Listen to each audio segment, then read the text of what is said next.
akan membahas topik yang cukup ramai diperbincangkan, yaitu di balik program makan bergizi gratis, gagal komunikasi atau lemahnya advokasi kebijakan sih. Nah, seperti yang kita tahu, program makan bergizi gratis atau MBG ini merupakan salah satu program pemerintah yang mempunyai tujuan sangat baik, yaitu untuk meningkatkan gizi anak-anak, terutama anak-anak sekolah. Harapannya, dengan adanya MBG ini, anak-anak menjadi lebih sehat, lebih fokus belajar, dan tentunya kualitas pendidikan meningkat. Tetapi di lapangan, ternyata tidak semuanya berjalan dengan mulus.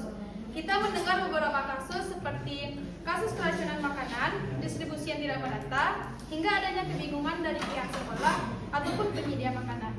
Nah, pertanyaannya, apakah ini terjadi karena komunikasi kebijakan yang kurang jelas, atau sebenarnya karena advokasi kebijakan yang lemah? Untuk membahas ini, sudah hadir bersama kita 3 narasumber. Saya Najla Afifah Prilia. Saya Reza Putra. Saya Akil Fendi. Untuk memulai podcast kita mulai dulu dari yang paling dasar, supaya semua pendengar mempunyai pemahaman yang sama. Aku mau nanya dulu nih ke Najla. Menurut Najla, apa sih itu program makan bergizi gratis? Baik, terima kasih sebelumnya.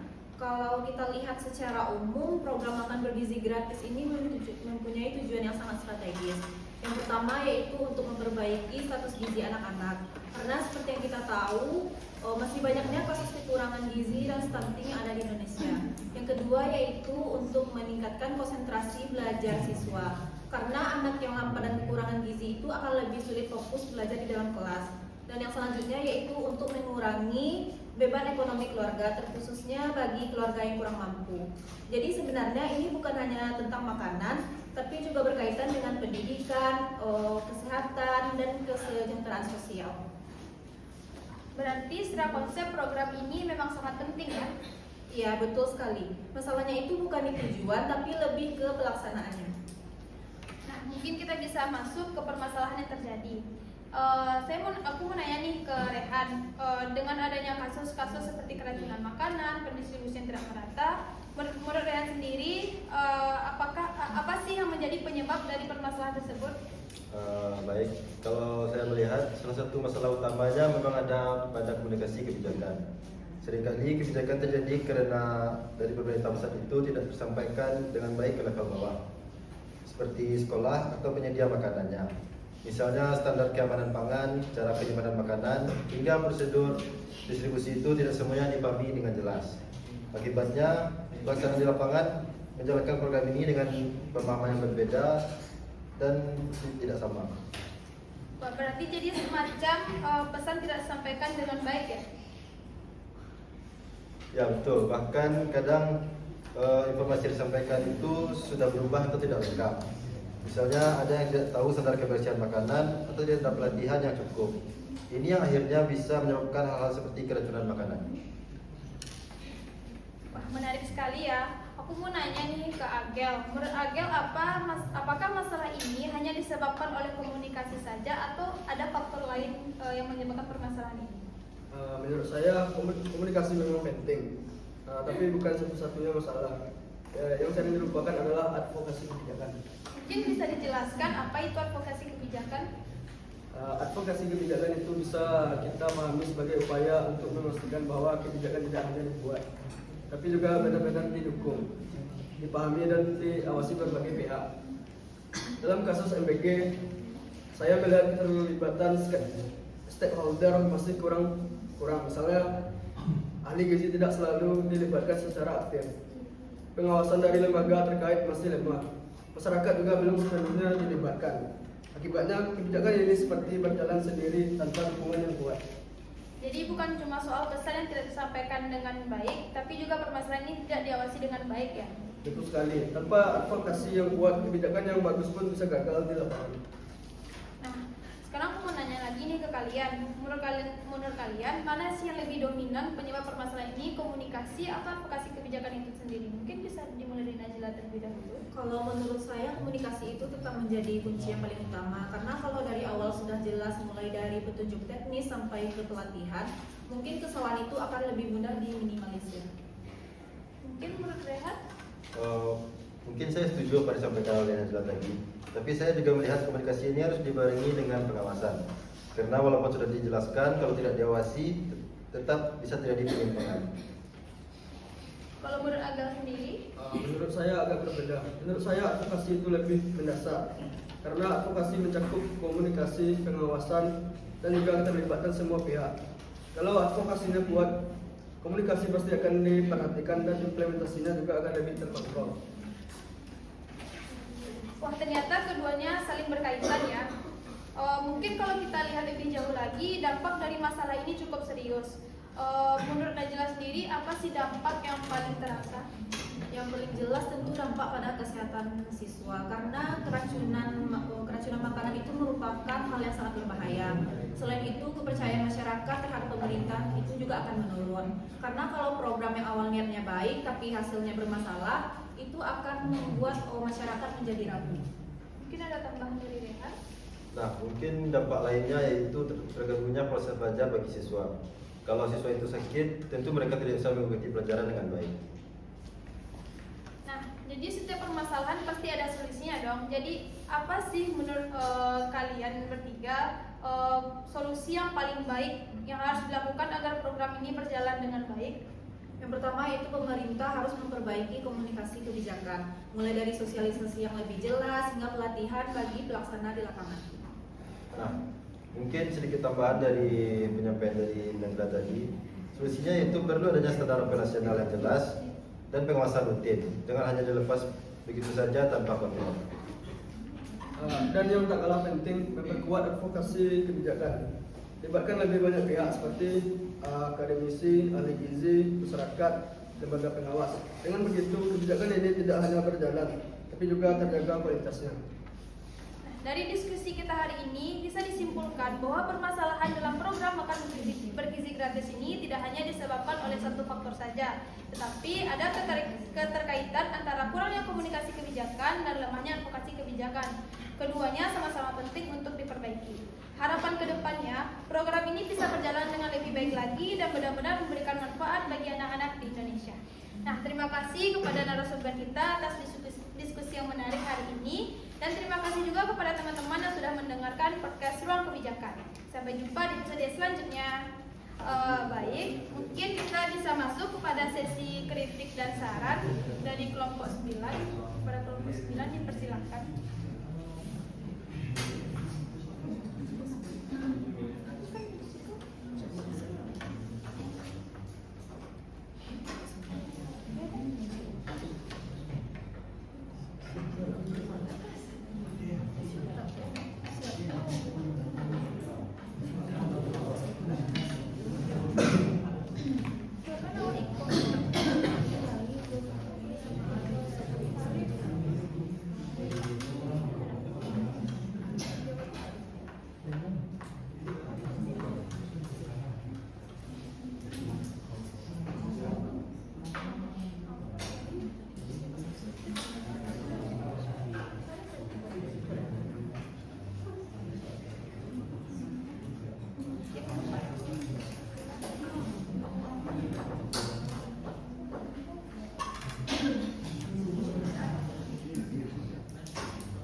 Mungkin kepada kelompok 9 bisa memberikan kritik dan saran.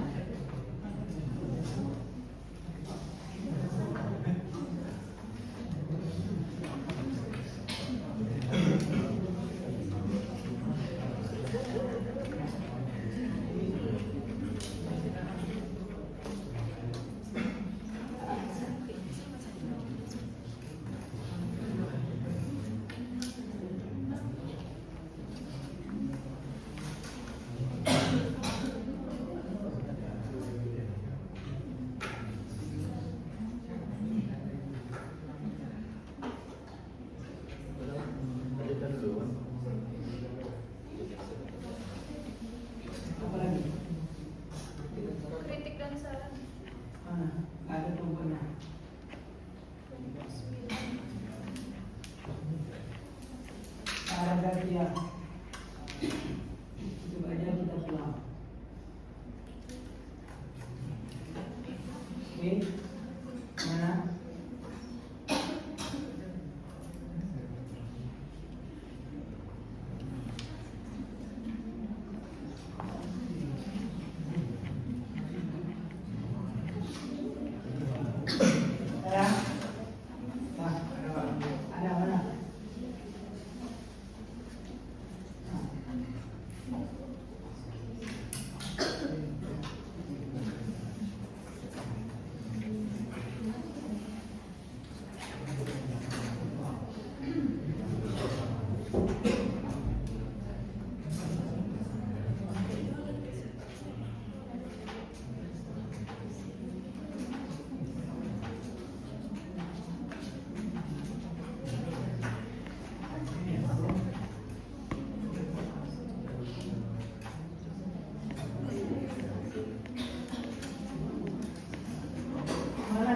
9.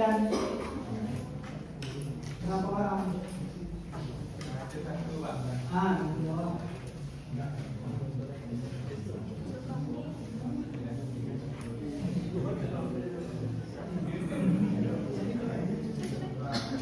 Risiko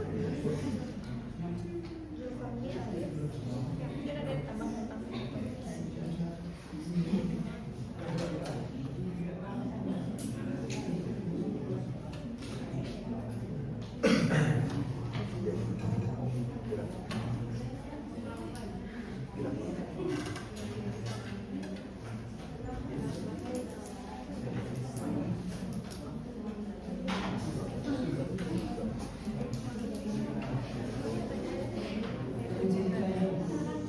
Mana nomor 9? Ah, Baik, dan dari kelompok 9 kita menyampaikan kritik dan saran, yaitu dari titik dari kelompok 9 yang pertama, lemahnya komunikasi kebijakan.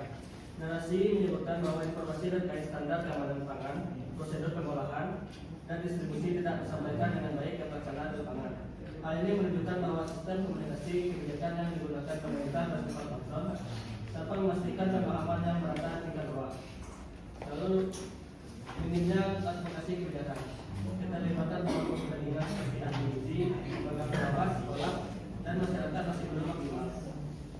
Sarannya yaitu yang pertama, penguatan komunikasi berjenjang dan partisipatif. Pemerintah perlu mengembangkan sistem komunikasi kebijakan yang tidak hanya bersifat instruksi, tetapi juga melibatkan dialog pewaras dengan pelaksanaan di daerah. Lalu peningkatan advokasi melalui kolaborasi multisektor. Advokasi kebijakan harus diperkuat dengan melibatkan secara aktif para ahli gizi, tenaga kesehatan, dinas pendidikan, serta tokoh masyarakat. Baik, sekian dari kritik dan saran dari kelompok 9. gimana kamu cek tuh kritikan itu sedikit?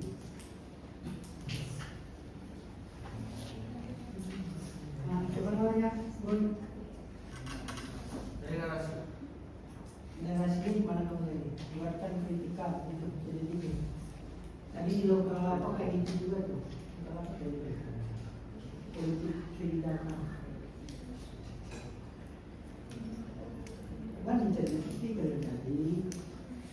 Kan saya minta kalau kan lagi belajar supaya nanti bisa project ini percuma aja, nggak ada dampaknya kalian nanti.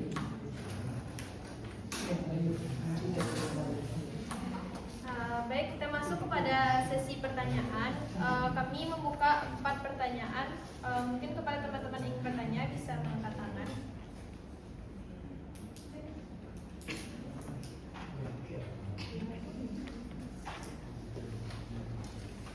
Mungkin kepada Irfan. Saya.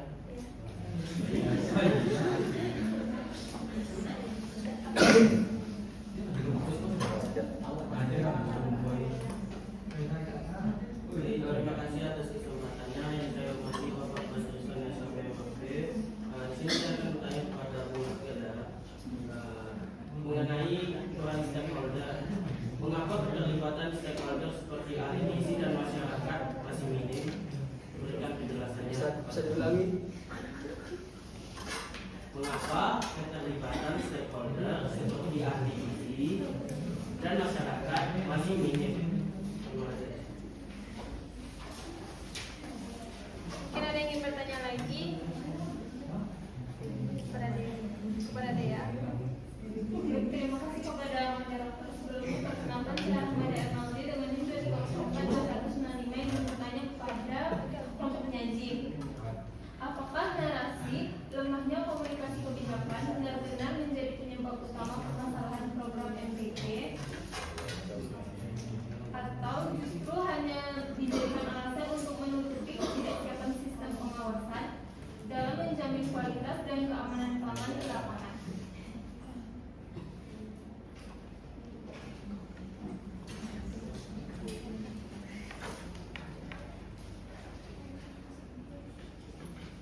Mungkin masih ada yang ingin bertanya? Terima kasih kepada moderator. Isu yang dibahas kali ini terkait dengan permasalahan GBG. Nah, GBG ini kan terdapat isu adanya pro dan kontra atas kebijakan yang telah dibuat. Banyak tentang figur yang kontra terhadap kebijakan ini. Nah, menurut pendapat pribadi dari teman-teman, teman pro atau kontra terhadap kebijakan yang dibuat ini? Kalau pro kenapa? Kalau kontra kenapa? Terima kasih. Kita sudah selesai.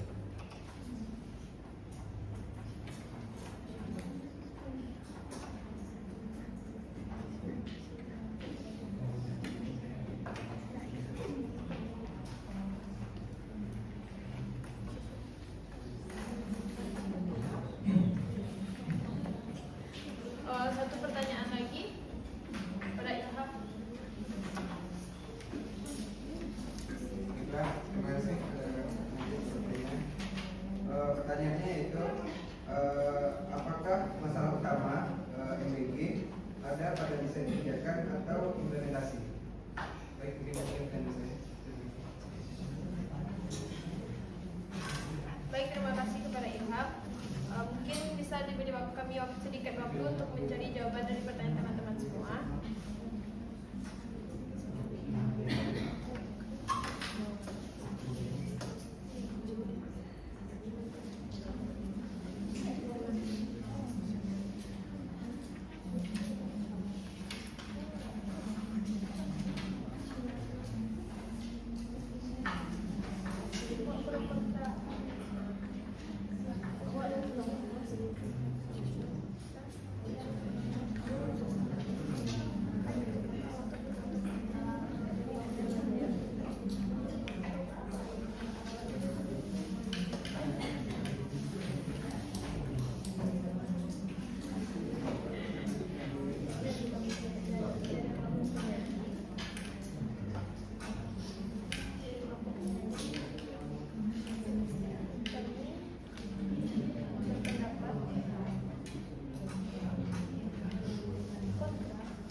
Kami akan menjawab pertanyaan dari Irfan. Mungkin Agil bisa menjawab pertanyaan dari Irfan. Baiklah, saya di sini akan menjawab pertanyaan dari Irfan. Pertanyaannya yaitu mengapa keterlibatan stakeholder seperti ahli gizi dan masyarakat masih minim? Hal ini masih menunjukkan pendekatan kebijakan yang masih top down. Pemerintah cenderung merancang kebijakan tanpa melibatkan aktor-aktor penting sejak awal. Padahal keterlibatan stakeholder sangat penting untuk memastikan kebijakan sesuai dengan kebutuhan nyata dan dapat diterima oleh masyarakat. Baiklah, mungkin sekian. Baik, terima kasih Agil. Mungkin dari teman-teman semua ada ingin menambahkan jawaban dari pertanyaan Irfan kepada Resya, silakan. Baik, saya akan menambahkan jawaban dari kelompok penyaji. Keterlibatan stakeholder seperti ahli gizi dan masyarakat dalam program PPG belum maksimal karena kurangnya komunikasi, koordinasi, dan kurang partisipasi dari pemerintah dalam proses implementasi dan pengawasan kebijakan. Selain itu, peran masing-masing pihak belum dijelaskan secara jelas sehingga pengawasan dan dukungan terhadap program belum berjalan secara optimal. Sekian. Baik, terima kasih Aisyah. Pertanyaan kedua itu pertanyaan dari Dea. Mungkin bisa dijawab. Baik, mungkin bisa dikembalikan kepada Irfan. Apakah Irfan mengerti dengan jawaban yang diberikan oleh Akil dan juga tambahan jawaban dari Resya? Terima kasih atas tambahan jawabannya dari Desa. Dapat saya simpulkan bahwa minimnya keterlibatan stakeholder seperti ahli gizi dan masyarakat disebabkan oleh pendekatan kebijakan yang masih bersifat top-down.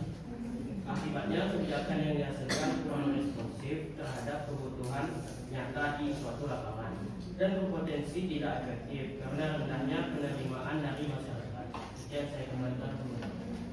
Baik, terima kasih Irfan.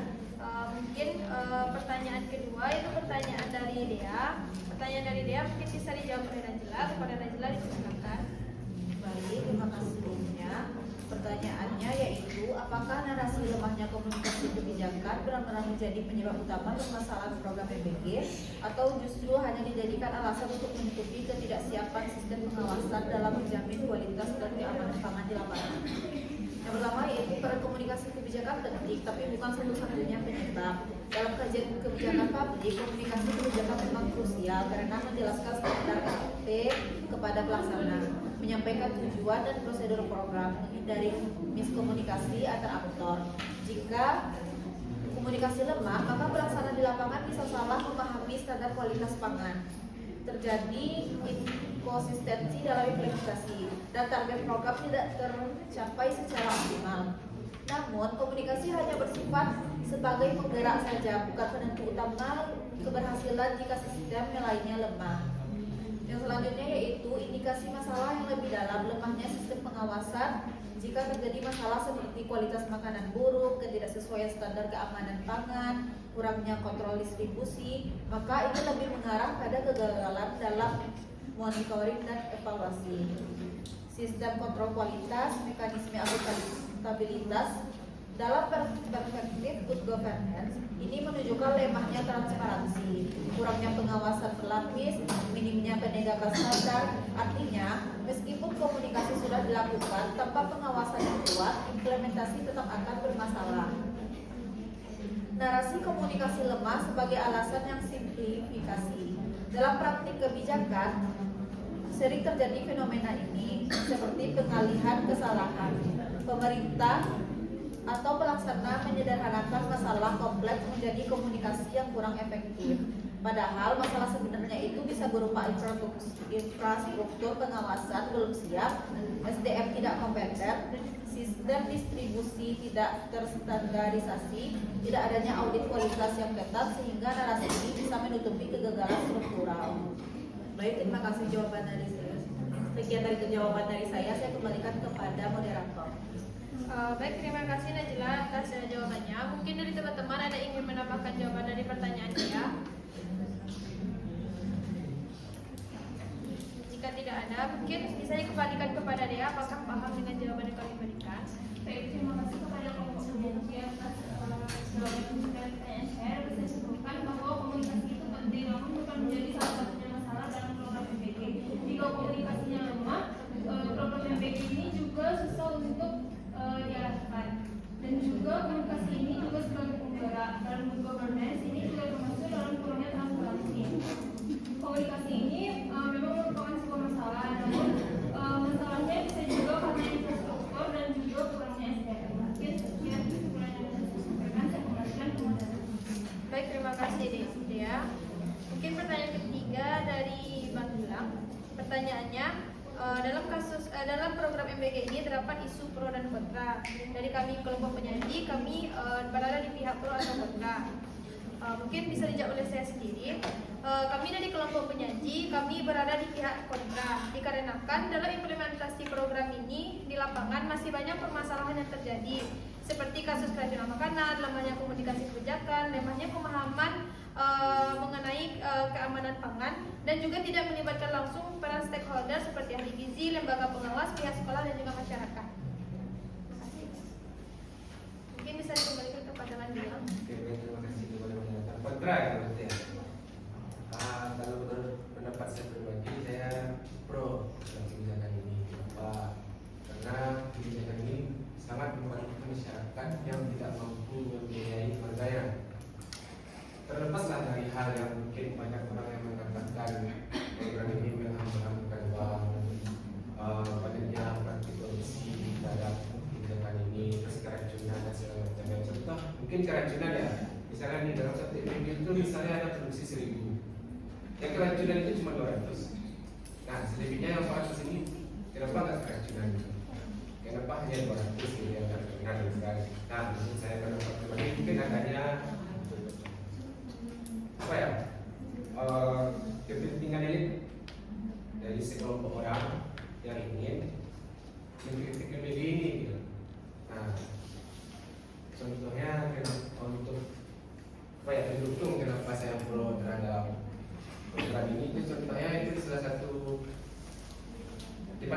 ada petani padang Pak di sawahan itu ada SD terancam tutup karena anaknya itu nggak pergi makan di sekolah. Nah, itu karena tempatnya dekat Budiman sawahan dekat Depok tau nggak sih?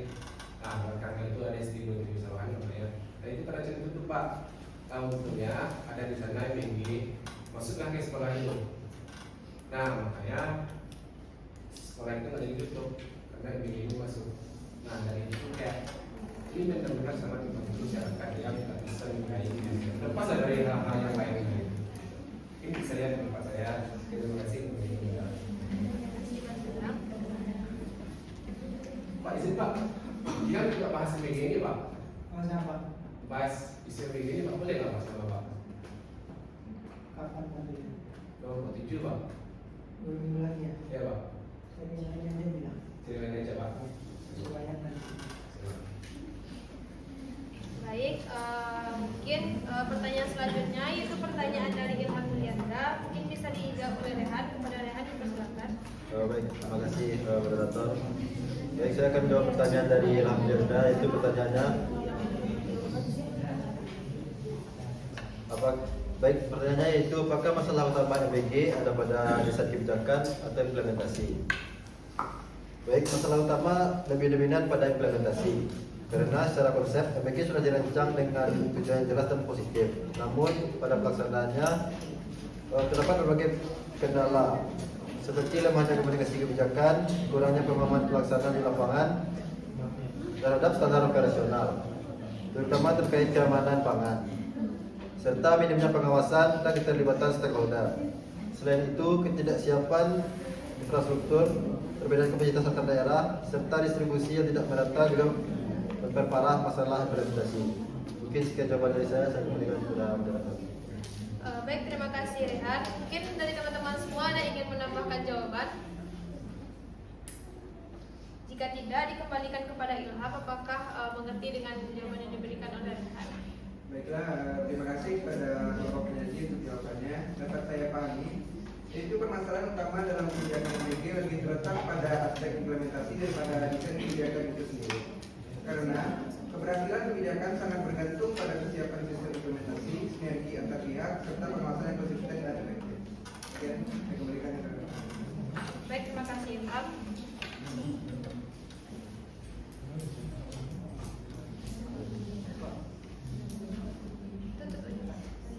Coba tanya. Apakah ada teman-teman masih ada yang ingin bertanya?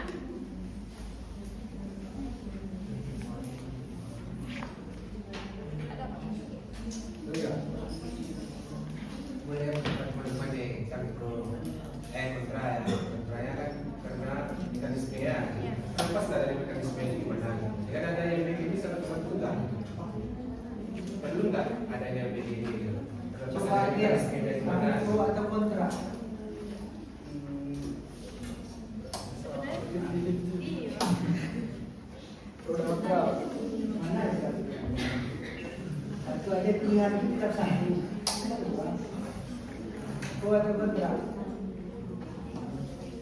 Jadi pakai kelompok tadi kontra. Kalau review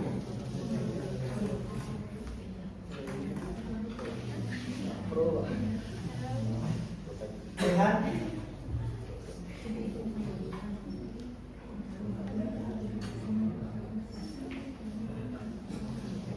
Rehat. Pro atau kontra? Kontra. Ya, oke. Tadi lagi mungkin bos Kontra, Pak. kontra. Oke, berarti ada 3 orang yang kontra ya. Oke. Ini kan bilang. Terlepas akan teman kontranya kan terhadap mekanisme gimana mekanismenya. Terlepas dari mekanisme itu secara kayak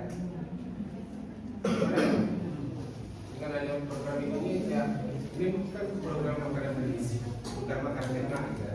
Makanya orang yang bilang kan makanannya enak, itu sebetulnya namanya makanan bergizi teman-teman, ya kan? Yang enggak selalu lah enak kalau makanan bergizi juga, karena pas ada mekanisme, mungkin kawan-kawan kontranya kan terhadap mekanisme yang dari sisi lainnya, gitu kan? Ya, dari sisi kayak coba kita lihat dari perspektifnya masyarakat yang paling bawah gitu kan. Membantu lah ya gitu kan.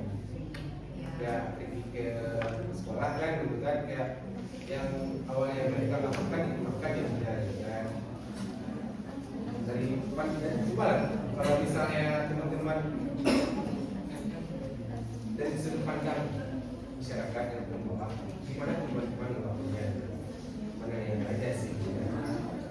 Kalau saya Sebenarnya apa ya? karena itu tuh memang sangat membantu, karena ada yang mengklaim tadi di sekolah itu anaknya nggak berterima kasih. Ya. Tapi di tempat saya di Padang Panjang juga, di tempat mama saya mengajar SMA, sempat juga kejadian kayak gitu. Ada anak yang pingsan kan, pas ditanya di sekolah, oh ternyata dia tidak mampu, dia tidak dikasih jajan, pergi sekolah jalan kaki. Jadi mungkin karena ada MPG ini dia jadi terbantu, karena dia tidak punya uang jajan dan dia pergi sekolah jalan kaki juga. Jadi sampai di sekolah dia bisa makan.